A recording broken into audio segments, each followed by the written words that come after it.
ভাবুন তো, পৃথিবীর মানচিত্রে এমন একটি দেশ আছে যে দেশের মানুষ সারাদিন কাজ করে আয় করতে পারে মাত্র $1। সে দেশের মাটির নিচে থাকা সোনা, নিকেল, বিরল ধাতুর ভাণ্ডার থাকা সত্ত্বেও তারা একবেলা পেট ভরে খেতে পারে না। ক্ষুধা, মন্দা, হাহাকার সে দেশের নিত্য দিনের সঙ্গী। এগুলো হয়তো আমাদের কাছে অবিশ্বাস্য শোনায়, কিন্তু পৃথিবীর এক দেশে এটাই মানুষের প্রতিদিনের বাস্তব জীবন। আরও অবাক করা সত্য হলো, পুরো দেশের অর্থনীতি একত্রে করলেও একজন বিলিয়নিয়ারের সম্পদের কাছেও পৌঁছায় না। মানচিত্রে ছোট্ট, প্রায় অচেনা এক দেশ, নাম বুরুন্ডি। আপনি হয়তো নামটা শুনেছেন, আবার হয়তো কখনো শোনেননি, কিন্তু এই ভিডিওর শেষ পর্যন্ত থাকুন, কারণ আজ আপনি জানবেন কেন পৃথিবীর সবচেয়ে দরিদ্র দেশের তালিকার শীর্ষে বুরুন্ডি। এখানকার মানুষ কেমন জীবনযাপন করে, প্রাকৃতিক সম্পদ থাকা সত্ত্বেও দেশটি কেন এত পিছিয়ে, আর এমন কিছু অজানা তথ্য যা আপনাকে সত্যি চমকে দেবে আজ। চলুন তবে শুরু করি বুরুন্ডির সেই না বলা গল্প, যা বিশ্বের চোখ এড়িয়ে গেছে বহু বছর ধরে। বুরুন্ডি আফ্রিকার পূর্ব মধ্য অংশে, রুয়ান্ডা, তানজানিয়া আর কঙ্গোর মাঝে। আকারে এতটাই ছোট, বাংলাদেশের একটি বিভাগের চেয়েও ছোট এই দেশটি। জনসংখ্যা প্রায় 1,20,00,000, যাদের 80% মানুষের বসবাস গ্রামে। কৃষি তাদের প্রধান কাজ। আধুনিক যন্ত্রপাতি তো দূরের কথা, অনেকে এখনো কুঠোর, দা, কোদাল দিয়ে কাজ করে। চলুন এবার দেখি কেন এই দেশটি এত দরিদ্র। বেলজিয়াম বহু বছর দেশটিকে নিয়ন্ত্রণ করেছে। তারা নিয়েছে শুধু ফসল, ফেলে গেছে দারিদ্র্য, সংঘাত আর দুর্বল অর্থনীতি। গৃহযুদ্ধের ভয়াবহতা। 1993 থেকে 2005, 12 বছর ধরে ভয়াবহ গৃহযুদ্ধ। জীবন থেমে যায়, শিক্ষা বন্ধ, কৃষি ভেঙে পড়ে। দুর্নীতি ও রাজনৈতিক দোলাচল। সরকার বারবার বদলায়, স্থিতিশীলতা নেই, বিদেশি বিনিয়োগ আসে না, অবকাঠামোর অভাব, নিরাপদ রাস্তা নেই, বিদ্যুৎ নেই, পানি নেই, ব্যবসা কিভাবে হবে? বিশ্বের সাধারণ বিলিয়নিয়ারদের সম্পদ 50,000 থেকে 1,00,000 কোটি টাকার সমান। আর বুরুন্ডির পুরো দেশের জিডিপি $300 কোটি, যা বাংলাদেশি টাকায় প্রায় 35,000 কোটি টাকা। মানে ইলন মাস্ক চাইলে বুরুন্ডির পুরো অর্থনীতি কিনে ফেলতে পারতেন। একটা দেশ যেখানে শত শত মিলিয়ন মানুষ থাকে, তাদের কাছে একজন ইলন মাস্কের যে সম্পদ আছে সেই সম্পদটুকুও নেই।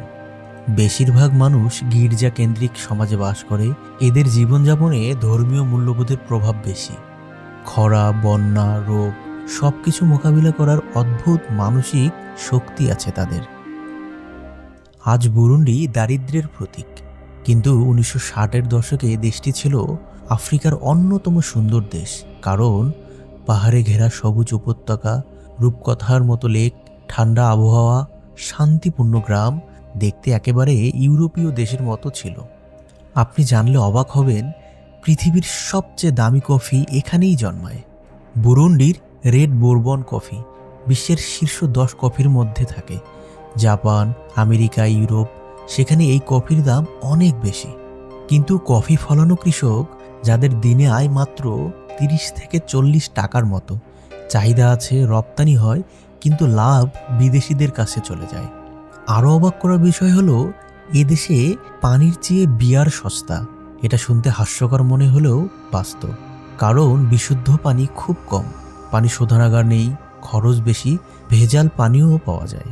ফলে বাজারে অনেক সময় দেখা যায় বোতলজাত পানি $1 থেকে $1.5 বেশি, কিন্তু বিয়ার $1 নিচে।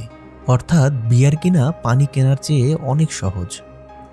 লেক টানগানিকা বুরুন্ডির রত্ন এবং অভিশাপ দুটোই। লেক টানগানিকা বিশ্বের দ্বিতীয় গভীরতম লেক। দেশের 90% মাছ এখান থেকেই আসে। পর্যটনও কিছুটা হয়, কিন্তু লেকের আশেপাশে মারাত্মক রোগ ছড়ায়, বন্যা বাড়ায়, জলবায়ু অস্থির করে। এটা যেমন জীবন দেয় তেমন ক্ষতিও করে।